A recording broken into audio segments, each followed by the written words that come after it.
Number 18 of that list is b'miyut ta'anug. B'miyut means to minimize. Ta'anug is pleasure, physical pleasure. And in order to live, you've got to know how to use pleasure. But it's not enough to use pleasure in the positive. I mean, we know that getting a little physical pleasure is part of living. Every one of us is reaching for it every day in some way or another. But you got to know how to harness it, and how to use it in a positive way. And at the same time, we know that you got to minimize it. You can't just sit and eat chocolate bars the whole day. That's not living. And positive, negative is you got to be on top of it. You got to be the master of it. Okay, so we're going to put them all together in one thing because they're intertwined. But to focus your attention, I want you to recall a time, and I'm sure it happened to all of us, that we got lost in a bag of potato chips. You ever get lost in a bag of potato chips? You start eating 2, 3, 4, 5, and then you're at the bottom of the bag and you don't feel so good, right? And you never meant to do this. And somehow it took over, right? Do you remember that? Now, which potato chip wasn't any more desirable, but you just kept going? You don't know. But there was a point where it was counterproductive. What happened? Kept going because we don't know how to stop, the thermostat is off. What's going on? This is a problem we've got to understand if we're going to live a sane life. But certainly if we're going to use that energy in any constructive purpose, this is a problem that we have to solve. Okay, so how do we go about it? So number one is that the first thing, in order to really use that energy, you've got to know when you're getting it. How many different things during the day are possible pleasures if you knew how to use it? The cool breeze, it's a nice day, fresh air, you wash your face, could that be pleasurable? You brush your teeth, is that... Sometimes you feel there's a feeling of cleanliness, a good taste in the mouth, yeah? You have to first take note and go through your day and how many opportunities you have to take pleasure that you're just riding over like you're obsessed with the potato chips. In Judaism we say pleasure is energy. The more pleasure you have, the more power you got. Number two is, again, pay attention as to whether you're getting it. Don't assume. That's the mistake we made in the potato chips, right? We got into the bag and we assumed we're enjoying it until somehow it called our attention, hey, it doesn't feel good anymore. Yeah? And the same thing goes with peanuts or with a computer game. There was a time when we were interested, and now we're stuck with it. Like we're glued to it. We're obsessed. Yeah. So the same thing goes with all the pleasures. Don't assume yet you're having pleasure. Pay attention. Are you getting it? Playing a game of basketball. Don't assume that you're having pleasure. Make sure that you're doing it. Notice it. Yeah? It takes an effort. Remember, living takes an effort. Learning how to play tennis took an effort. Learning how to use a car, driving, took an effort. This will also take an effort. Yeah. Shabbat is supposed to be a pleasure. If I ask you about Shabbat, you tell me it's like the greatest pleasure of the week, right? But what if you go to Shabbat and you don't experience any pleasure at all? That's an excellent question. Bruce is asking. Like Shabbat, we say is a fantastic pleasure for the Jewish people. The Shabbat is me'ein olam haba. It's a touch of the world to come. It's one of the greatest pleasures that there are. And you want to feel pleasure, and you don't know how. Yeah. Don't know how to take the pleasure. So you got to learn how. But Shabbat is a pleasure. You got to have tools. And that's exactly what we're talking about over here. You got to have tools. The particular tool for Shabbat is, we say, you got to get in touch with your soul. You have to introspect. You have to get in touch with the longing for eternity that every man has. But we're not in touch with it. We're going around dong, dong, dong, But it's not your taste buds. It's not your body. It's a longing of the soul. We want eternity. We want infinity. We want meaning. Does everybody want meaning? Well, we're not in touch with it. There comes a time when it breaks through. We say, so what? What's the difference in everything we're doing? It doesn't add up. It doesn't make a difference. And it makes us feel very sick. That's when the window opened up. Right? Now, if you learn to focus your attention on that longing, and you see that on Shabbat it is satisfying, that is the pleasure of Shabbat. At the same time, on Shabbat, we're supposed to have body pleasures so that it's easier. You get the energy from the body pleasure to open up to the soul. Yeah. Because like you're taking the body along with you. It's a beautiful day, it's nice, and then you're at peace, then you can open up to the soul and see that, boy, this is the day. This is the day when you're close to the Almighty, you understand, you see, it's clarity. It's a clear day on Shabbat. If you look, if you keep your eyes closed, and the most bright day in the world is dark. Look, love, you got to learn how to do it. Happiness, you got to learn how to do it, right? If you got to learn how to drive a car, you got to learn how to drive this machine. You know it's got tremendous potential. It desires greatness. It's reaching, and it's being a little clogged down. Yeah, you got to learn how to put it in gear, get it moving. Yeah. These are the 48 tools. Okay, so we said that number 2 is that you got to pay attention. Yeah? Are you getting that pleasure? Number 3 is that pleasure is important work. You got to use your best tool, which is your mind. That's what you have. So it's not enough to say, am I having pleasure? But by asking yourself, what is my pleasure? What does this Coke taste like? What does it feel like to have a fresh taste in your mouth? You have to use your mind in asking yourself, what is my pleasure? What does that potato chip feel like? Yeah? Crunchy. What is the pleasure? The crunchiness? It's the taste. It's a bland taste. It's the salt. The salt on the potato is crispy. What's the pleasure of the ice cream cone? The banana split. The whipped cream has got this with a little of the cold ice cream and a bit of the nuts and the banana together. Then you got it. If you just plump into it, then the sensation went through, but without using your head, nothing. Same thing goes with everything. To learn how to play tennis takes you a little drill. Same thing goes with learning how to enjoy playing the tennis. Yeah? And it's a lot more worthwhile. It's when we don't use our mind, the most attention of the mind is gotten from the first sensation. Bang! You know, I never tasted this before, so you focus on it, naturally. But if you really study it, you become an expert, you know exactly what to anticipate. You say, hey, these falafels aren't up to snuff, or wow, these falafels are really well made, yeah. You've certainly gotten a bag of potato chips that you noticed are soggy, or a bag of potato chips that were extra crisp, you know. So if you pay attention, you know exactly, boy, this is grade A, grade B, you know. Number 4 is, after you've learned to use your mind on what is your pleasure, check it out. What is the pleasure? Why are you doing it? Are you doing it to reward yourself? Project. What is the effect? See, there's a time that we use pleasure as an escape. I'm disappointed. I weighed myself, and I happen to weigh too much, right? So I go into the refrigerator and get myself a cake and make myself feel a little better about it, right? Don't use pleasure as an escape from your troubles. Pleasure is to be used. Project. What will it do?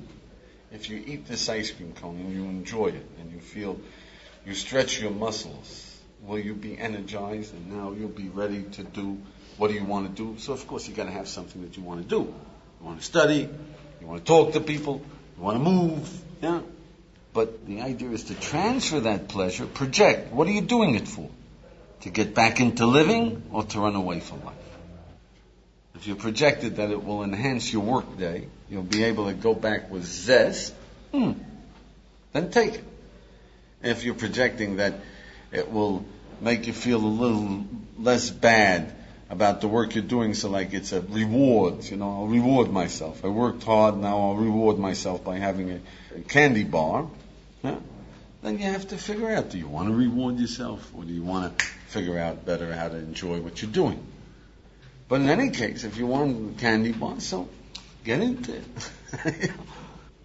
This is a fifth class pleasure, lowest class, but it's supposed to be used as a stepping stone to higher pleasures. What's higher pleasure? Know yourself, meaning. We want meaning, we'll die for meaning, yeah? For a cause. Okay, so use it as find your cause. All right, number 5 is that, of course, this takes self-awareness. You have to all the time monitor yourself. Where are you? Are you getting the pleasure? Is it pleasurable or is it running away? Is it focused to where you're going to go? Are you projecting further? It's a self-awareness, which is a very difficult thing to do. But with practice, it becomes second nature. So number 6 is an excellent all-around piece of advice in using pleasure is decide beforehand. How much do you want? So, you know that when you take that bag of potato chips, we always take out some and put it in a plate, and that's what we're going to eat, right? And then we finish it, and we figure, well, another handful, right? Yeah.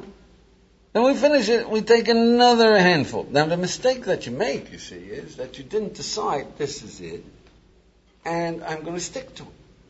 You didn't make that decision. You just figured, I imagine this is enough. You see, that was going on in the mind. Yeah? Nonsense. You get into the habit. So, a good piece of advice is no changing mind in the middle of a bag of potato chips. There's no changing your mind. You see, that's enough, even if you underestimate it. And just one more potato chip will do the job. Just one more would really be maximizing the taste. Too bad. Next time, you'll take a handful of potato chips with one more. But now, no going back. Because you know the judgment is very poor at that point. But it's an excellent piece of advice and it'll get you used to it. Yeah? Is that being a little bit of a tyrant with oneself?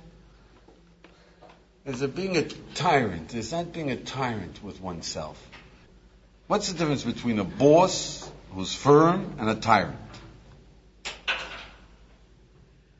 I mean, a boss has got to be a boss. You got to boss yourself. You got to be in control, right? On the other hand, you don't want to be a tyrant. And a very good idea would be take the potato chips and put it with a ladder up on the top shelf and break the ladder. Number 7 is, we have an instruction for living in the Shulchan Aruch, in our code of instructions. It says, when you eat a meal, eat 2/3 of your capacity. Huh? 2/3 of your capacity. Isn't that a strange concept? It's right there in the instructions. I'll show you. Because that's healthy. It gives room, digestion. It's healthy. But what's 2/3? You guys, you know when you look at food, how much is 2/3? Eat until I can't eat anymore. Right? Well, maybe one more bite. Yeah. But we have this power, and in Jewish consciousness, you know, everybody read that. They said, yeah, all right. Because if you're a real professional at this business, you can estimate exactly how much you can eat. And you can estimate what is 2/3 of that. And that's how much you eat, because it's healthy. Don't overload. So you can estimate what is it, the effect that I want, and how much do I want to take.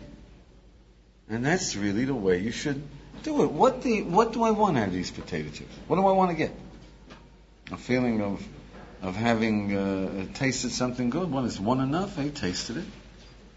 No, I want a little bit of satisfaction. I take the edge off my hunger, plus something that's filling and tastes good. Is that how many? Right? You become good at it. But do you see that this is real awareness? Yeah. Now I suggest that make a start of it when you take a Coke or you take one bite and ask yourself, how does that affect me? What did it do to me? No, sip your drinks. Sip it. Did you ever see people who sip drinks? That applies only to eating, I assume. I mean, you're not going to say, see 2/3 of a movie or If you're going to a movie, you ask yourself, what am I going to get out of it? And the idea is check it out. You see, you say, I'm going to drink this and it's going to do such and such for me. It's going to energize. Is it or not? It's too sweet. You don't like it. Put it away. Yeah. I love Coke. Not today. Put it away. But it's the pause that refreshes. No, not today. Put it away. Yeah? But I'm wasting my money. Don't waste your taste. Is it? If it's no good, you're not getting more out of it because you drank it. Are you? I don't like it. But I paid for it, so I got to eat it. It's to be rotten. Give me a stomach ache, but I paid for it. I got to eat it. No. You paid for a little pleasure. It's not your pleasure. Don't. The same thing goes in the middle of a movie. Project. What are you going to get out of this? You going to learn about life? Are you learning about life? No. Get up and move out. Don't get depressed over it.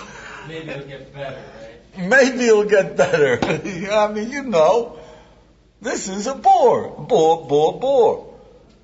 If it is, right? You have to check. What is it that you expect? Are you getting it? And if not, cut it out. Don't be a zombie. Look, I paid my ticket. Here I am. All right. Get up and get out. If you're getting 2/3 of the pleasure that you projected, fine. But if you find it to be boring and not what you expected it to do, and it's really nonsense, don't talk yourself into it. Say, bad investment, up you go, and at least walk through the park, enjoy yourself. Yeah? All right, number 8 is that appreciate all habits are tough to change.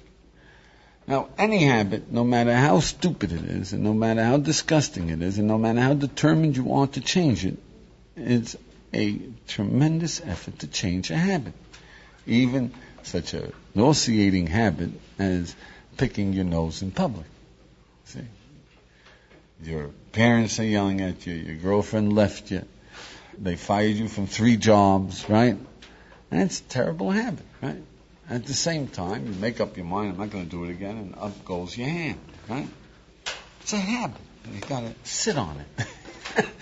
Yeah? Biting your nails. Anybody have a habit of biting his nails they want to get rid of? Yeah? You decide, no more biting nails. This is stupid. This is ridiculous.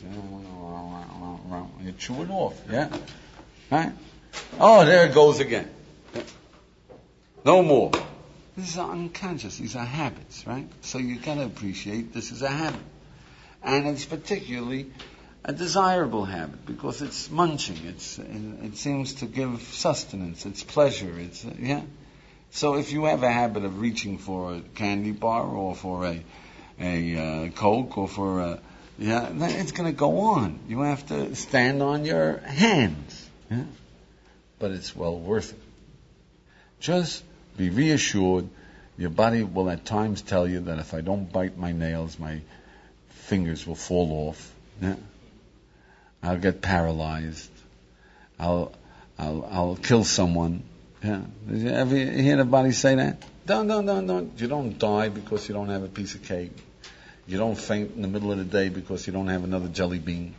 You know, none of these things happen. Reassured, people change their habits and they live happily ever after. How do you change your habits?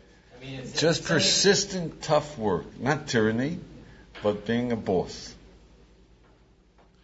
All right, number 9 is hire a friendly nudnik. You know what a friendly nudnik is? You know what it means to hire him? Every time you catch me biting my nails, you get 5 shekels. Right? Yeah?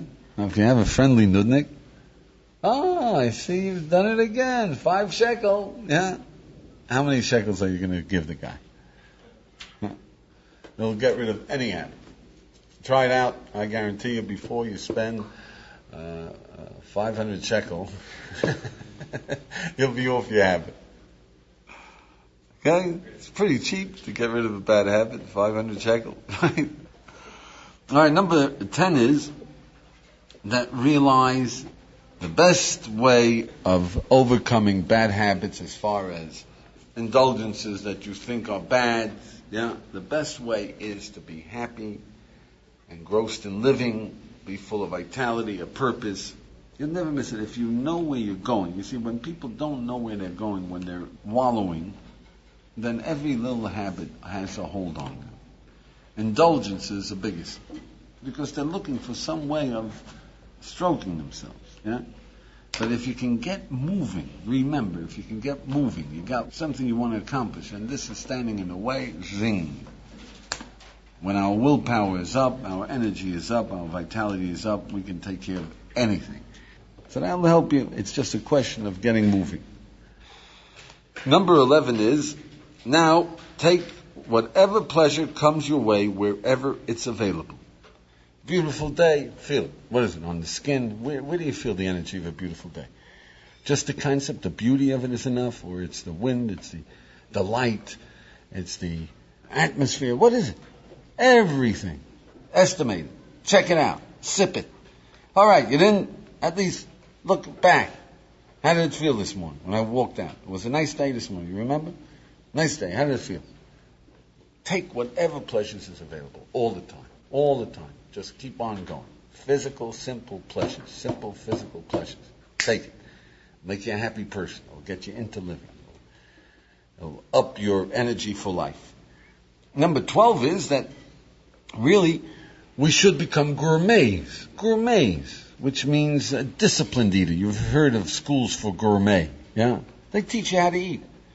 The Frenchmen say the Americans are barbarians. You give them a 17-year-old wine, and you know what the guy does? He sniffs it, and he drinks it all up in one shot. Yeah? Murderer. People have gotten hit because they've done that. Yeah? How are you supposed to do it? You got to learn how to enjoy a wine. You know, smell it. Everybody knows about a wine drinking. Go ahead, tell them. You know. First you snip the cork, and then you swirl it around the cup to get the fumes to evaporate. Swish it around the cup to get the fumes so that you smell it, so that you can anticipate. Then, do you taste that smell too, or is the smell it's enough? Now you can put it down? No, then you taste it. Well, if you're tasting a lot, you taste it, you swish around your mouth so it covers all the taste buds. Do you hear that? All the taste buds. What do you do with that on the top of your tongue? You don't even know where you're going. Forget about the visual, you got to put up to the light. Oh yeah? Oh, now we're getting there. Now we're getting the real stuff. This guy was holding out.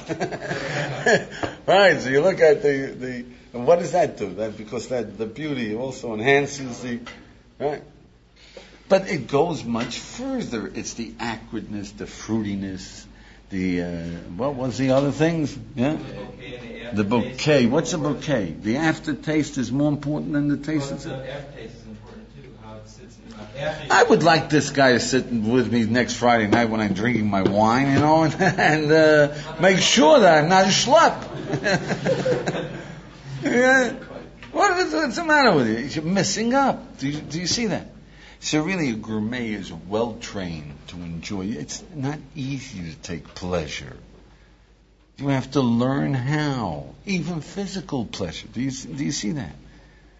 And in Judaism we say that the Almighty did intentionally to teach us. If it takes so much know-how to enjoy a wine, can you appreciate how much know-how it must take to enjoy a human being, to love a human being? How much training, discipline. You follow? Okay, now number 13 is that in Jewish consciousness, we were supposed to make a bracha. You're supposed to make a bracha.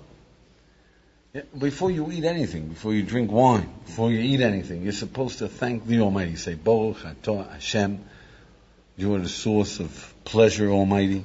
Yeah? The eternal, who gives us everything. The master of the universe, who gave me my potato chip. Yeah? Which means that you're supposed to anticipate, pause before you eat. Appreciate you got a little bit of a blessing here from a father. Focus yourself. And make sure that you get the pleasure. It isn't a bracha levatala. You don't know what you ate. The bracha levatala means a blessing to no purpose. Yeah? You got to take it. So you're setting yourself. I'm supposed to have pleasure now. My father gave me this for pleasure. Now, make an effort. Make an effort. Reach for it. Taste it. Number 14 is that in Judaism we say all this, you really need Kabbalah, you need mysticism, you need the Zohar, you need the secrets of the universe to really understand it. There's higher meaning to it. The Almighty gave us all these pleasures, there's a purpose to it. There's no accidents. There's no accidents. The fruitiness of the wine, the acidity, the acridness, or whatever it is, there's a reason that wine has all this. And you have to learn the Kabbalah, you have to learn. But there's a basic Kabbalah. There's a basic Kabbalah that food is to the body, like wisdom is to the soul. And there's a counterpart in every part of fruit, in wisdom itself, in every part of food. The simple key is that bread is a staff of life.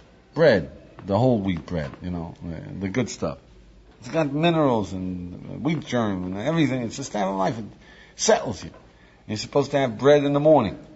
And in wisdom, a human being has got to know what he's supposed to do. That's halakha, a framework. How do you say hello to somebody? You smile, you say good morning. You're supposed to treat him nicely. You don't move into his territory, etc., etc., etc. What are you supposed to do? You need a framework for living. Meat, protein, it's the questions and answers. It's digesting wisdom. It's questioning it. It's seeing the depth, the whys, as far as what makes it a criterion. And then after you finish eating, then comes the wine. What's the wine? The wine is mysticism, as the appreciation of the meaning of everything. That's wine. But that teaches, and Jews would actually learn halakha. They'd learn the Mishnah in the morning, and then they'd learn some Talmud, and they'd learn some Zohar. And that teaches you, don't take wine on an empty stomach. See, people who are coming from the outside into Judaism, right away they want to know the 10 sfirot, like what are the fingers, and how do you get to the keser, and what is the menorah, and how come there's 7 branches? Wait a moment, wine on an empty stomach, if you don't have no meat, you know what happens? Your head goes, and you go, bang, If you don't understand how to love your fellow man, and what's driving you, what is greatness, and what is good, and what is free will, and how do you make decisions, and how do you know, and you're getting into the mysticism, bang. Don't do it. At any rate, you need Kabbalah for much, but at the same time, there's keys. Wonder about it, and you will find that it is meaningful. Number 15 is, be careful to translate all these pleasure things into energy for living. This physical pleasure is like an incentive. It's get on your mark. It's let's get going. But let's get going for greatness, for accomplishment, for meaning, for the ultimate pleasures, for the heavier pleasures. So the idea is that this 5th level of pleasure should bring you up to the pleasure of your family, of love, of beauty, of music. That should energize you to go up a level, lift up. And then, as you get there and you're pretty solid with it, then we say, come on, friend. The third level of pleasure is a level of pleasure which we call kavod. Kavod is heaviness. We want strength. We want to accomplish. Now let's tackle, when we have pleasure of love, let's tackle violence in the cities. We know it's our responsibility. Let's tackle the inhumanity of man to man. We know it's our responsibility. Let's do it. But wait, you need energy for that. Otherwise you're going to give up one swat. It's too difficult. Let's go back and dream. Do you see that? And when you get through that, you feel a little strength of accomplishment. We've changed the world, then look into creativity. There's different avenues. But this is natural. You will go from one to the other. When you are feeling good bodily, you'll be kind to your fellow man. You'll do chesed. You will. You see, when you're enjoying yourself, it's a nice day, you'll smile at people, which will bring you into happiness, which is the beauty of life. All right, but that's the idea of using one as a staging, translated into energy for living and taking it a stage further and a stage further. Number 17 is that remember to take that pleasure feeling into studying wisdom. Feeling the muscles of your body and the energy of living, is to be translated into knowing that frustration is fascinating. Take frustration, play the game. Pain is not the end. That's an understanding. It opens your mind. That's the pleasure of living. So translate the energy of a good ice cream cone into wisdom. Come to a class with the energy. I just ate an ice cream sundae. I just ate a banana split. You know how it feels? Let's get it together. And realize that wisdom itself is a delicious flavor. To know that we can remember 5,000 items if we ran a grocery store. Would you know 5,000 items? The price and everything? You can remember 613 commandments. Sure, you got it in you. That's a pleasure to know that, even though we're not going to do anything about it. But it's a pleasure to know that we can. Okay, now why? Why do we need this stuff? Why do we need this? So, number one is the positive. Roman numeral 1 is a positive. Don't waste anything. Don't waste energy, right? We're energy conscious. Don't waste money. Don't waste time. And if you're not enjoying and not translating that ice cream sundae into energy for living, it's a waste. But certainly don't be stupid enough not to take the time out to enjoy what you paid for. Number 2 of this is that in Judaism we say that the body is to the soul like a horse is to the rider. You have a body which is slick, which, when a horse performs, you give him a piece of sugar. Makes it move. If your body is down and it's depressed and it's in pain, it's hard for the soul to keep moving. So the idea is keep the body pleasured to translate so the soul has got a good solid soldier, good condition, feeling good, so that we can tackle what really life is about. Whatever you decide life is about, but tackle. Being that is that the rabbis say that an old man should sit in the sun because he doesn't taste anymore. The Coca-Cola, he doesn't taste. He doesn't enjoy ping pong anymore. You lose your taste for it. So the last pleasure that a human being has is being warmed by the sun. The rabbis say he should take particular care that he should sit in the sun every day, so that he shouldn't be disgusted with life. Now it doesn't matter how much he appreciates music, how much he appreciates wisdom, and the love of God, the love of his great-grandchildren. The body has to take some pleasure in life. You see, otherwise, nimasolov, he's disgusted with life. He's gonna fall apart. So you got to give that body something to keep it from interfering with you, and get it energized, and then take it up to the next level. Number 3 is that you've got to appreciate the positive. Is this world is a pleasure world. That's what the Almighty created us for. That's why He made all these fruits. The rabbis say he who sees a new fruit and does not want to taste it will have to give an accounting in the world to come. I have to give an accounting in the world to come. In my home, my father was, Baruch Hashem, a successful businessman, but he wasn't. If I wanted anything like a baseball mitt or something, I had to earn it by learning Torah Baal Peh, which did me an awful lot of good. But it was one thing we had that nobody else had. Every new fruit, every exotic fruit that ever passed through New York somehow found its way to our table. Well, it was Jewish consciousness. It doesn't matter how much it cost, came to us. Why a fruit? It's only a fruit. You know why a fruit? Because a fruit is obviously the dessert that the Almighty made. You see, vegetables we might need for strength, meat or other taste sensations, right? But a fruit is obviously what the Almighty created for our pleasure. So, what is it like? It's like your mother, you come home after your trip abroad, and your mother bakes a cake. Bakes a cake for you. You say, I don't feel like having it. She says, come on, taste it. You don't like it afterwards? All right, but taste it. Nobody says, okay, you don't like it, don't eat it. But you're not even interested in tasting it. I made it for you. That's terrible. You see that? So a deeper appreciation is to realize that the Almighty created this world for our pleasure. You've got to live with this. This is a pleasure world. Don't make any mistake. See, if you take the time to see how many pleasures and you enjoy them, then it becomes a reality. Like this, it's a concept. You've got to live with this reality. He's our Father. It's a pleasure world. He created for our pleasure. That's what life is about. So take the time. Be aware. Okay, negative. Why not over? Yeah, well, we know we get sick. Overeating is not healthy. But more, it's a waste of time, a waste of energy. It's stupid. You feel stupid if you disappear into that bag of potato chips. No good. Right? But number 2 is that you've got to appreciate that all material indulgence can be used as an escape.